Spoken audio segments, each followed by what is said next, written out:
High বন্ধুরা, কেমন আছো? আশা করি ভালো আছো সবাই। আজকে একটি ছোট্ট আপডেট দিতে এলাম। এই আমার ছাদ বাগানের যে সবেদা গাছটি ছিল সেটি আজ জায়ান্ট লুকে পরিণত হয়েছে। দেখুন কত বড় হয়েছে গাছটি। একটি মাছের থার্মোকলের ক্যারেটে আমি এটাকে স্থানান্তরিত করে দিয়েছি। আর আজকে ম্যাক্সিমাম সবেদাগুলোই তুলে ফেললাম। যেটা তুলে কতগুলো হয়েছে সেটাই দেখাবো। এই দেখুন, তুলে এতগুলো হয়েছে। এটা প্রায় আমার ওজন, একটা আনুমানিক ওজন আমি বলছি প্রায় 2 থেকে 2.5 কিলো।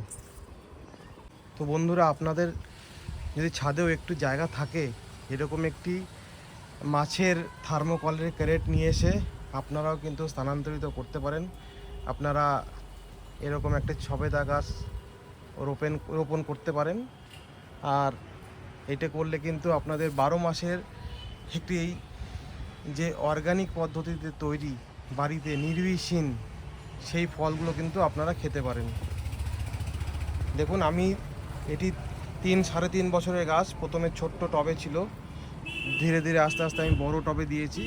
আর এখন কি পরিমাণে সবেদা হয়েছে তার এই যে প্রমাণ। সবেদা কিন্তু আসতেই থাকে। এই দেখুন, এই সবেদাটা এটা ছোট আছে, এটা বড় হচ্ছে, পাশাপাশি আরও ফুল দেখুন কত ফুল আসছে। এই যে ফুলের কড়ি, এদিকে ফুলের কড়ি, এদিকেও ফুলের কড়ি, এদিকেও ফুলের কড়ি। তো এরকম যদি দুটো গাছ থাকে আপনাদের, সবেদা কিন্তু বাইরে থেকে কিনতেই হবে না।